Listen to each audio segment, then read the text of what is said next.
Je me souviens quand j'étais en première année, apprendre à écrire 1994.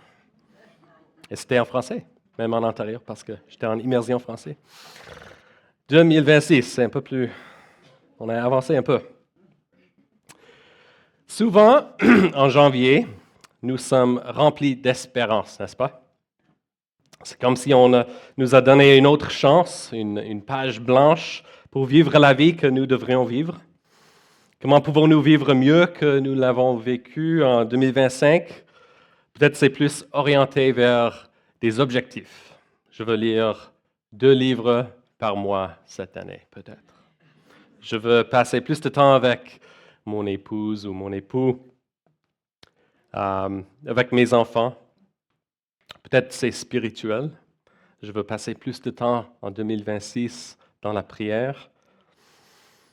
Et donc, je vais vous poser la question, au milieu de nombreux objectifs valables auxquels nous pensons pour 2026, combien de réflexions avons-nous accordées à nos rôles comme ambassadeurs de Christ?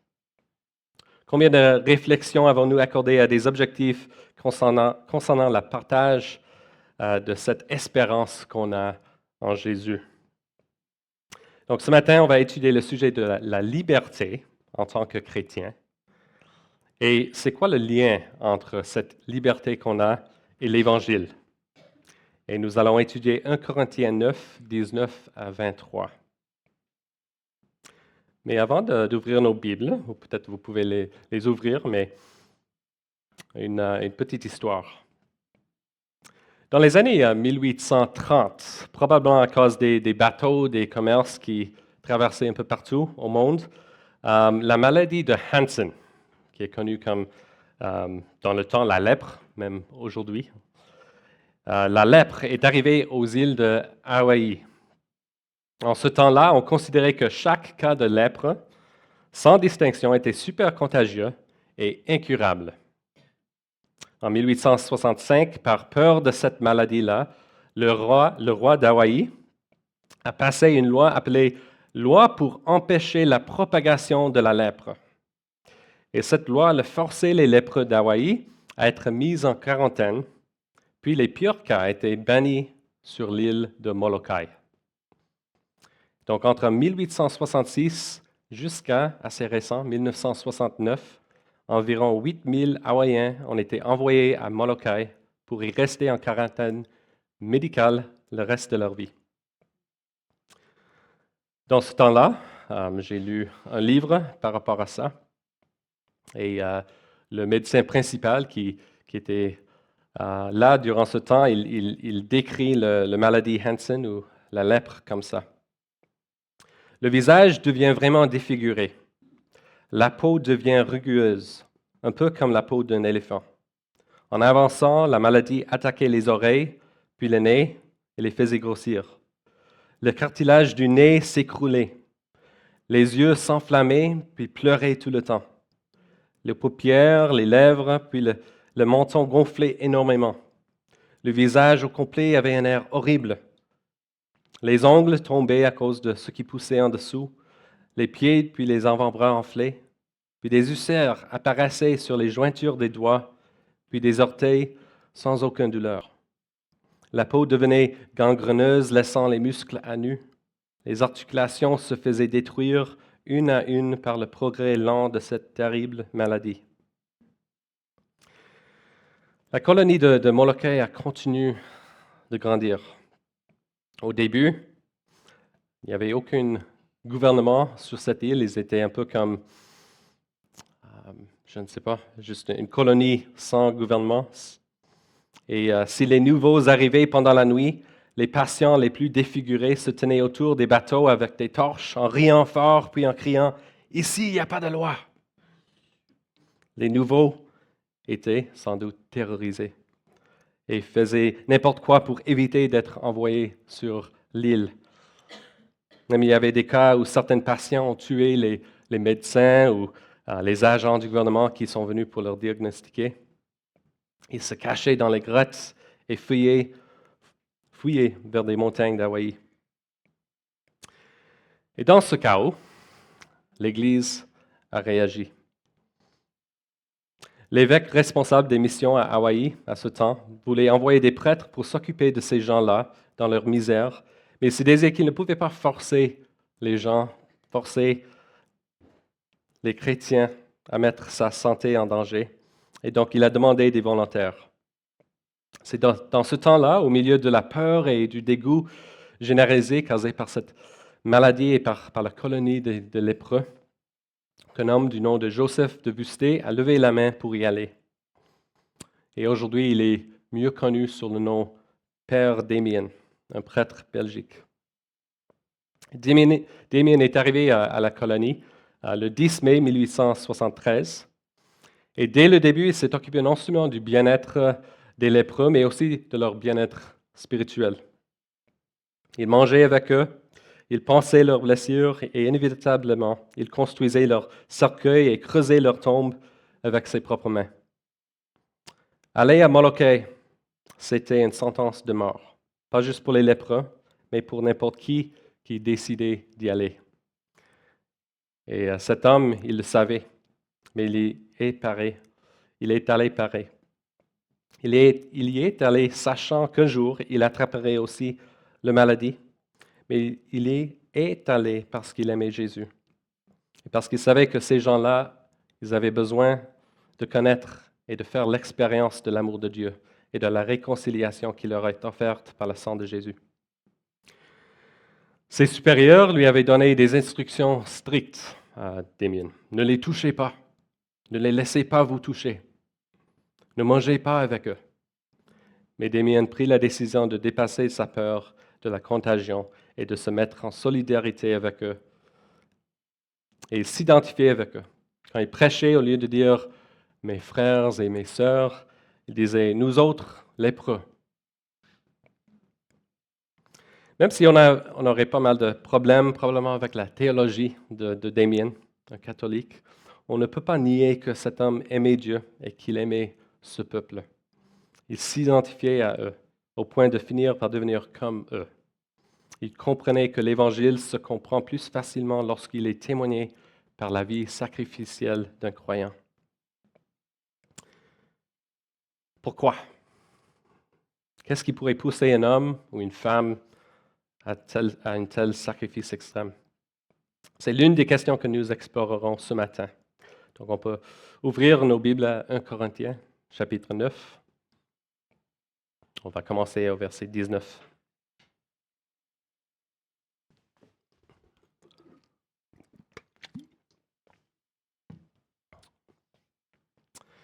Verset 19. En effet, bien que libre vis-à-vis de tout, c'est Paul qui parle.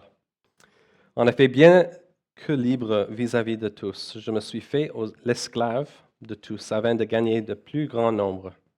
Avec les Juifs, j'ai été comme un Juif afin de gagner les Juifs. Avec ceux qui sont sous la loi de Moïse, comme si j'étais sous la loi, bien que n'étant pas moi-même sous la loi, afin de gagner ceux qui sont sous la loi. Avec ceux qui sont sans la loi, comme si j'étais sans la loi, bien que je ne sois pas sans la loi de Dieu, puisque je me conforme à la loi de Christ, afin de gagner ceux qui sont sans la loi. J'ai été faible avec les faibles afin de gagner les faibles. Je me suis fait tout à tous afin d'en sauver de toute manière quelques-uns. Et je fais cela à cause de l'Évangile, afin d'avoir part à ses bénédictions. Amen. Dans cette section du premier lettre aux Corinthiens, dans les chapitres 8 à 9 de cette lettre écrite par l'apôtre Paul, Paul est en train de définir qu'est-ce que ça veut dire la liberté chrétienne. Nous avons beaucoup de liberté en Christ, n'est-ce pas? Premièrement, on est libéré de nos péchés. En Jésus, on est libéré de ces péchés qui nous condamnent. Et cela nous permet de vivre dans l'espérance, comme fils et filles de Dieu,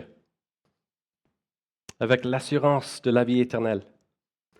Et c'est le contraire d'une vie vécue dans la crainte de Dieu, comme des esclaves qui essayent d'apaiser leur maître en suivant une longue liste de qu'est-ce que je dois faire, qu'est-ce qu'il ne faut pas que je fasse. dans l'espoir de mériter un jour sa faveur. Nous sommes sauvés par la grâce, nous sommes libres. Mais au chapitre 9, Paul parle des droits qu'il y en a en tant que chrétien. Il parle de lui-même, mais il parle à une Église qui, on découvre facilement quand on lit 1 Corinthiens, qui souffre de l'unité. Il n'y avait pas beaucoup de l'unité dans l'Église à Corinthe. Il y avait certaines qui utilisaient leurs droits comme façon d'être plus grands que les autres, remplis d'orgueil. Et donc, Paul parle des droits qu'on a en tant que chrétien. Il mentionne quelques-uns. Le droit de manger et de boire ce qu'il est présenté. Il y avait ceux qui, plusieurs, ils venaient des religions païennes où le viande qu'ils mangeaient était sacrifiée aux idoles. Et donc, en tant que chrétiens, ils savaient que maintenant, ils ne sont pas sous cette religion. Ils savent maintenant qu'il y a un seul Dieu. Donc, cette viande, c'est juste la viande. Et c'est ce que Paul dit. Mais ils mangeaient devant peut-être un nouveau croyant qui luttait avec ça. Comment est-ce qu'on peut manger cette viande qui était offerte à une idole? Donc, Paul dit qu'on a le droit de manger et de boire ce qui est présenté. Il a le droit de se marier. Il a le droit et même comment il mérite un salaire en tant que missionnaire et pasteur. Mais cependant, Paul nous raconte comment il a renoncé à tous ses droits légitimes pour mieux servir les autres. Et il a enseigné aux Corinthiens, à cette église-là, qu'ils devaient faire la même chose. Paul nous avertit au début du chapitre 8 que la connaissance rend orgueilleux, mais l'amour édifie. La connaissance de nos droits qu'on a en Christ peuvent nous rendre orgueilleux. Donc, on doit tenir ces droits qu'on a avec un peu de tension, de comment est-ce que je utilise cette liberté pour aimer les autres. Nous, comme les Corinthiens, avons tendance à utiliser cette liberté en Christ pour notre propre bien au lieu du bien des autres.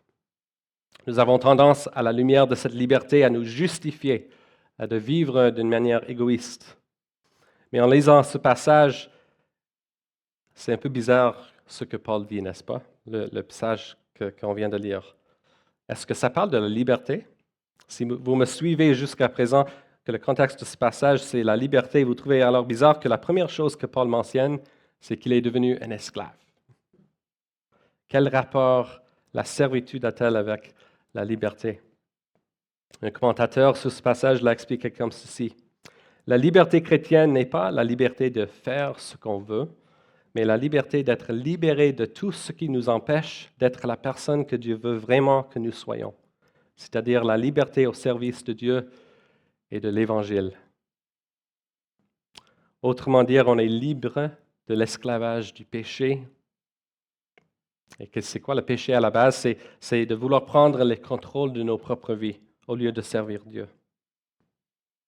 À travers la mort et la résurrection de Jésus, dit Paul, on est libéré de nous-mêmes, libéré pour aimer Dieu et aimer ceux qui sont autour de nous, au lieu de servir nos propres intérêts.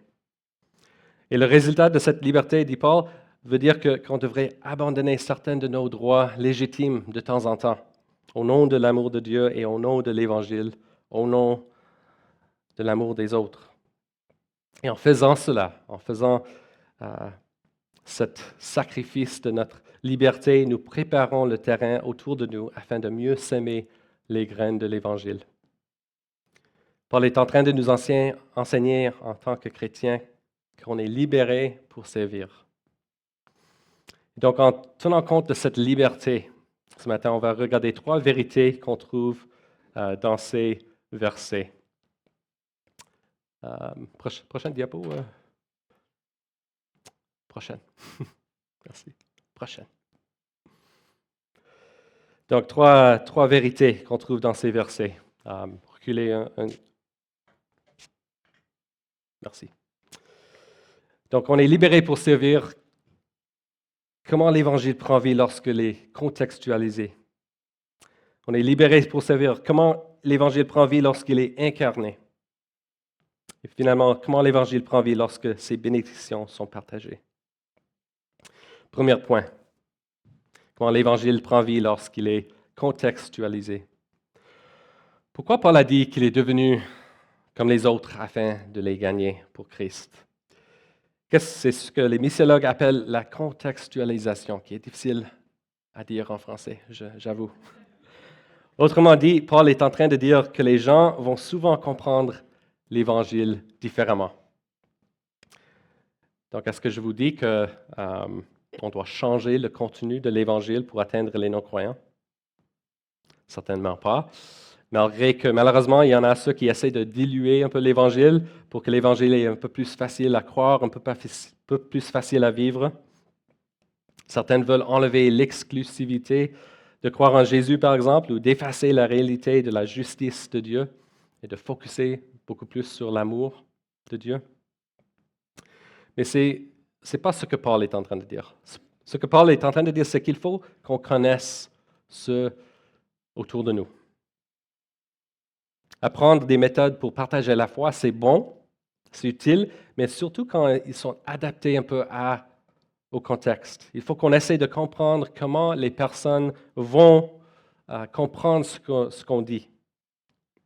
Comment vont-ils interpréter notre langage et nos actions selon qu'ils croient déjà vrai? Comme j'ai déjà mentionné au verset 19, Paul dit qu'il se fait esclave de tout. Et Paul n'utilisait pas ces mots à la légère. Il savait qu'est-ce que ça voulait dire être esclave. Quelque chose qui est un peu difficile pour nous peut-être à comprendre ici au Québec dans le 21e siècle, c'est qu'est-ce que ça veut dire vraiment être un esclave. Mais c'est fou de savoir qu'au premier siècle, à Corinthe, sous l'Empire romain, les historiens estiment qu'un tiers de la ville de Corinthe, presque un tiers de l'Empire de Rome, les gens étaient des esclaves, un tiers. Donc, si on pense à l'Église à Corinthe, probablement un tiers ou bien plus qu'un tiers de cette Église étaient des esclaves. Donc, quand Paul dit qu'il est devenu un esclave, les gens comprenaient ce qu'il voulait dire. Les esclaves étaient la classe la plus basse de la société. Et même les criminels libérés avaient plus de droits que ces esclaves. Les esclaves n'avaient pas de droits, pas de statut juridique, ni d'individualité. Ils ne pouvaient pas créer des relations avec des amis ou des familles, ni posséder de propriété. Un historien dit, à toute fin pratique, ils étaient que la propriété d'un propriétaire particulier, tout comme n'importe quel autre bien, un immeuble, une chaise ou une vase. Il y avait ceux qui étaient les esclaves parce qu'ils étaient prisonniers de guerre, ceux qui étaient nés esclaves, et aussi parfois dans le temps désespéré, les gens vendaient leurs enfants ou eux-mêmes dans l'esclavage pour payer des dettes. Pour devenir esclave, il fallait abandonner son identité en tant qu'esclave. L'individu n'avait aucun droit sur sa société, ancienne ou nouvelle, et se soumettrait pleinement à leur propriétaire, jusqu'au point d'adopter même leur religion. Et Paul dit qu'il se fait esclave de tout, libre en Christ, mais un esclave de tout.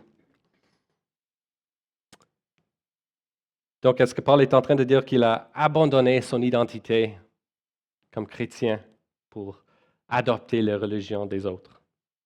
Non, il est clair là-dessus. Mais il utilise cette analogie extrême pour montrer à quel point on devrait aller pour comprendre la vision du monde des gens, afin de mieux les aider à saisir l'Évangile. Pas adopter leur worldview ou leur religion, mais bien sûr le comprendre. Parfois, c'est une contextualisation pour un groupe entier des personnes, une religion. Mais souvent, on doit contextualiser le message de l'Évangile juste pour l'individu devant nous. Et Paul non seulement a enseigné ce principe, mais bien sûr, il l'a démontré. On a vu dans toutes les lettres, dans toutes ces lettres, dans les actes des apôtres, comment il a sacrifié pour l'Évangile, mais même dans le sens de comment il a partagé l'Évangile. Il le faisait différemment avec les Juifs qu'avec les non-Juifs, Avec les Juifs, il commençait toujours avec l'Ancien Testament pour montrer comment Jésus a accompli toutes ces prophéties, comment Jésus était le Messie promis. Par contre, avec les Grecs, il commençait avec la création. Il commençait par parler de la nature humaine, du désir universel de connaître et de louer Dieu. Avec les Juifs, il citait les prophètes, les psaumes. Avec les Grecs, il citait des poètes et les philosophes. Il savait que le principal obstacle pour un Juif, c'était de croire dans un Messie crucifié, tandis que les non-Juifs avaient de mal avec une idée qu'il y avait juste un seul Dieu. Paul nous enseigne ici comment l'Évangile prend vie quand il est contextualisé. Encore, le contenu de l'Évangile reste inchangé, mais Paul nous dit que pour être efficace, c'est bon de comprendre le worldview des individus tout autour de nous, pour mieux savoir comment nous présenterons l'Évangile. Vous savez que nous sommes des missionnaires ici, et je pense à notre ministère envers les musulmans par rapport à la contextualisation. Souvent, ce n'est pas quelque chose de très complexe. Et ça commence tout simplement avec les mots qu'on utilise. Un exemple dans notre ministère, c'est qu'il faut qu'on définisse nos termes, parce qu'on partage les mêmes mots souvent, péché, grâce, mais souvent, ils vont comprendre quelque chose de différent quand on dit ces mots. Les définitions sont différentes. Un autre exemple, c'est le terme fils de Dieu. Plusieurs vont comprendre dans le sens que Dieu a eu une relation sexuelle avec Marie pour produire un fils. Et donc, le musulman peut-être va dire « Astaghfirullah », que Dieu te pardonne. Et dans ce sens-là, on est d'accord avec eux, n'est-ce pas? C'est le blasphème. Et donc, en partageant le fait que Jésus est le Fils de Dieu, on doit élaborer pour qu'ils comprennent ce qu'on croit. Qu'est-ce que ça veut dire? On nous dit que pour être efficace, l'Évangile devrait être contextualisé. On doit comprendre le worldview, la vision du monde, de l'individu non-croyant. Et cela est une forme d'être libéré pour servir. Ça me fait penser quand nous étions missionnaires au Tchad, et j'ai honte de le dire, de comment je voulais m'accrocher fermement à mes droits comme chrétien au lieu de les abandonner au Seigneur pour mieux aimer mes voisins musulmans.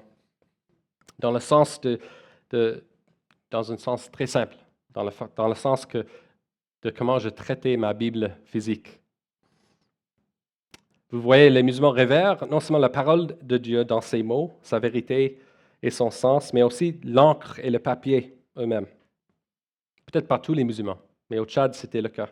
Pour eux, le Coran physique est sacré et doit être respecté. Il est donc placé en évidence dans les maisons. Ils se lavent les mains avant d'ouvrir le Coran. Ils ne plient pas les pages. Ils n'écrivent pas les notes dans le Coran, comme nous. Ils ne posent pas le Coran sur le sol sale. Pendant un certain temps, je pensais, moi, je suis chrétien. Je ne veux pas changer la façon que je tiens ma Bible physique. Je me justifiais. Ils doivent voir que le trésor se trouve dans la vérité qu'elle explique et non dans l'encre physique. Et même si c'était vrai, est-ce que j'utilisais ma liberté un peu comme l'orgueil ou dans l'orgueil? Combien de musulmans ont pu penser que je ne respectais pas la parole de Dieu? Par le simple geste de tenir la Bible quand je marchais contre ma poitrine, plutôt que juste à côté de moi. Combien de musulmans qui regardaient sans ouvrir la bouche en tant que chrétien, si je faisais ça, combien ont pu croire que j'étais soumis à la parole de Dieu, que c'était précieux pour moi? La contextualisation. Lisons encore au verset 20. Avec les Juifs, j'étais comme un Juif, afin de gagner les Juifs.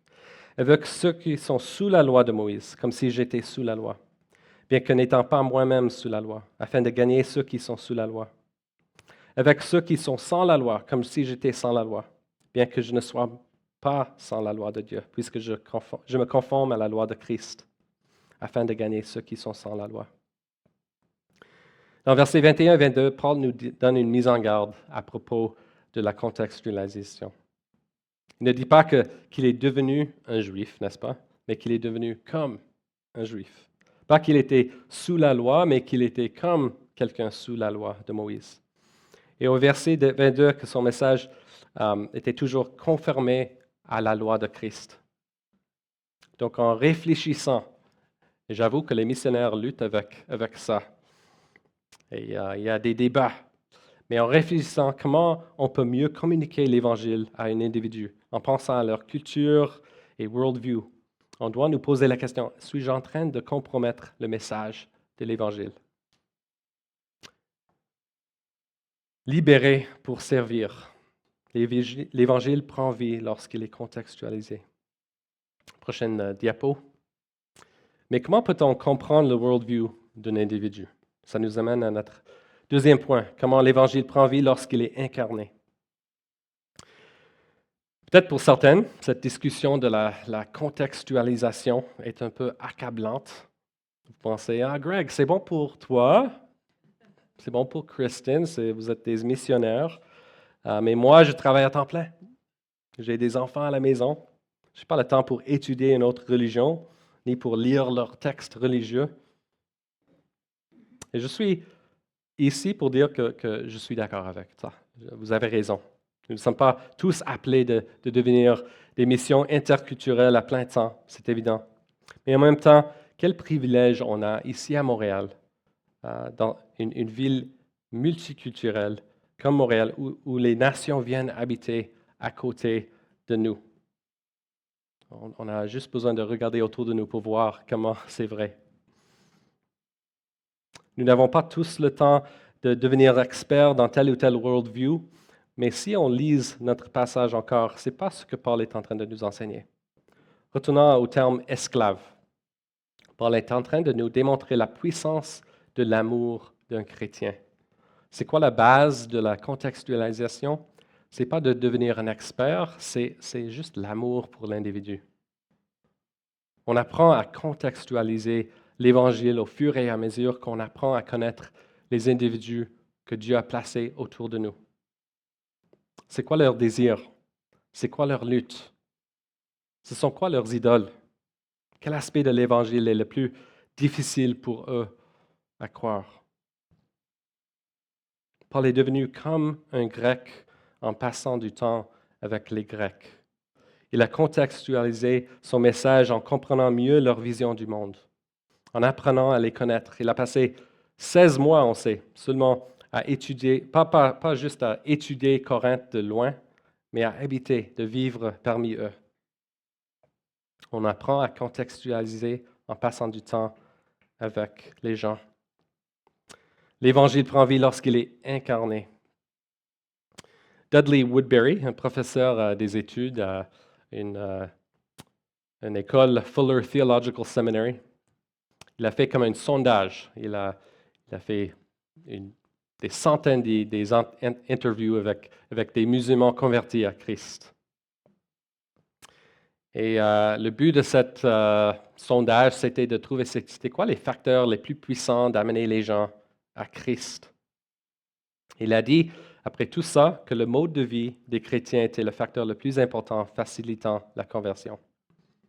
Il dit, je n'ai pas trouvé un croyant d'origine musulmane qui n'a pas eu une interaction positive avec le christianisme et les croyants chrétiens pendant son cheminement vers le Christ.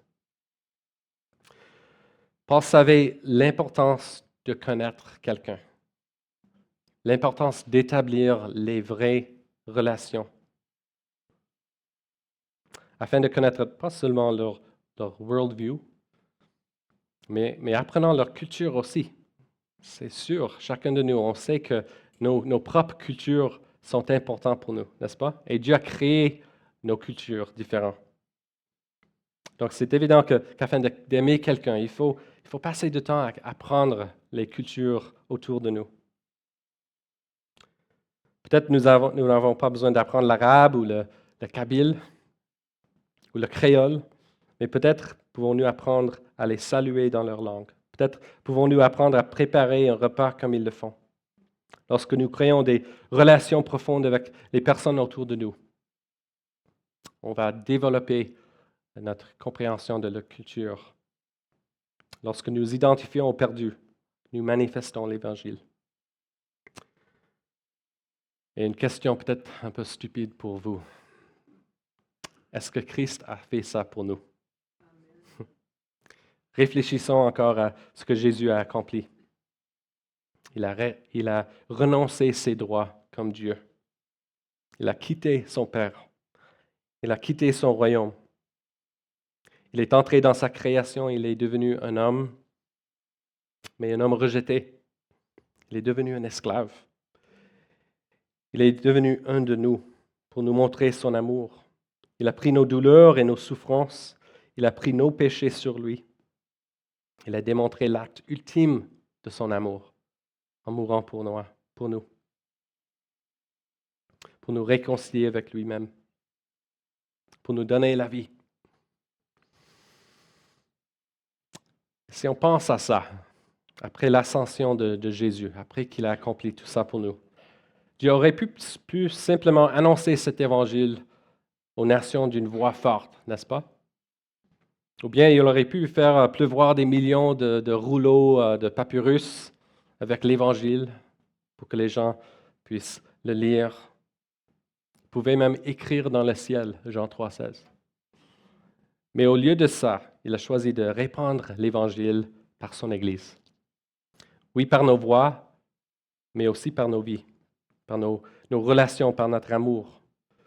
De même que Dieu a pris chair et a vécu au milieu de nous, il veut que l'Évangile prenne chair à travers nos vies devant les autres, alors que nous habitons au milieu de ceux qui sont perdus. Donc, on a vu que l'Évangile prend vie lorsqu'il est contextualisé. L'Évangile prend vie lorsqu'il est incarné dans nos vies. Et notre dernier point, l'Évangile prend vie lorsque ses bénédictions sont partagées. On a commencé ce matin avec l'histoire de Damien et la colonie de lépreux sur l'île de Molokai. Et j'ai posé la question, qu'est-ce qui pourrait pousser un homme ou une femme à un tel sacrifice? L'apôtre Paul répond pourquoi au verset 23 de notre passage. Il dit, « Et je fais cela à cause de l'Évangile, afin de t'avoir part à ses bénédictions. » Le mot grec qu'il est traduit « afin d'avoir part à ses bénédictions », c'est littéralement « afin de participer avec les autres ». Paul est très clair dans ses lettres qu'il ne travaillait pas pour les bénédictions matérielles. En fait, dans le chapitre, il nous dit comment il a renoncé son droit à un salaire. Il nous raconte que les pasteurs, les missionnaires, ils ont droit à un salaire, mais pour moi, je renonce ça pour que ça ne soit pas un obstacle pour les autres. Il travaille à temps partiel pour financer son propre ministère. Et qu'est-ce qu'il dit? Il dit sa récompense, c'était le privilège de voir des cœurs et des vies transformés par l'Évangile. Donc, paradoxalement, sa récompense, c'était de ne pas recevoir une récompense.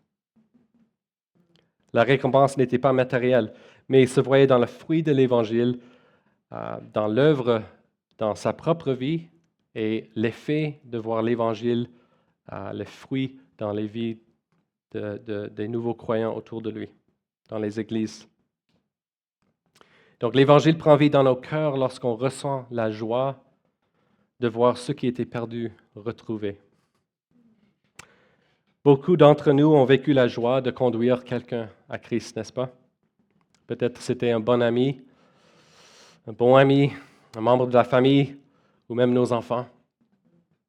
Nous avons eu le privilège immense de les voir baptisés, de les voir grandir dans leur foi, de les adorer à côté du Seigneur, de louer le Seigneur dans la musique à côté de quelqu'un qui est un nouveau croyant. C'est de cela que parle Paul. C'est pour cela ce qu'il fait.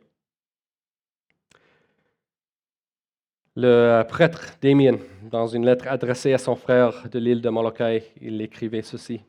« Il est bien connu que nous faisons tout gratuitement, mais notre bon maître sait comment nous récompenser, ou plutôt, il nous a déjà récompensés. Il nous a déjà récompensés. » Et c'est lié avec l'Évangile, notre proclamation de l'Évangile. Pour que notre prédication ou proclamation de l'Évangile soit efficace, pour que nous puissions le vivre, nous devons d'abord y croire, n'est-ce pas? Il faut que ça soit réel pour nous. Et ça, c'est le rôle du Saint-Esprit en nous, pour nous rendre, on fait la table du Seigneur chaque mois. Et peut-être ça devient quelque chose habituel. Mais c'est le Saint-Esprit qui nous remplisse, qui nous rend réel ce qu'on croit peut-être déjà. Paul croyait dans l'Évangile. Et on a vu comment Damien le croyait aussi. L'Évangile prend vie lorsque ces bénédictions sont partagées. Les autres nous regardent, ne sont pas stupides. Lorsqu'ils examinent nos vies, correspondent-elles à nos paroles? Quand nous disons que notre plus grand espoir, c'est de voir Christ, que notre plus grande joie est de connaître Jésus et de le faire connaître, notre mode de vie, est-ce que ça reflète cela? Un biographe écrivant au moment de la mort ou durant la vie de Damien disait ceci à propos de Damien. Il s'est immergé dans leur vie. Il compatissait à leurs difficultés. Il comprenait leurs luttes. Il partageait leurs peines dans leurs échecs. Quoi qu'il arrive, il restait à leur côté, leur frère et leur ami. C'est une citation de Damien. Vous souffrez, leur disait-il, prenez courage, car ici au milieu de vous se trouve celui qui peut transformer votre tristesse en joie. Allez donc à lui qui demeure dans le tabernacle. Allez à lui et il vous consolera.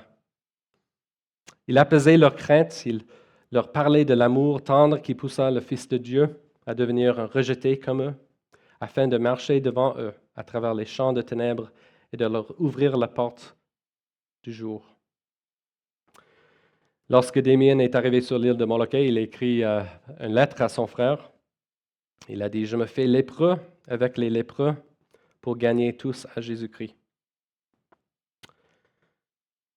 En décembre 1884, alors qu'il se préparait à prendre un bain, Damien posa accidentellement son pied dans l'eau bouillante.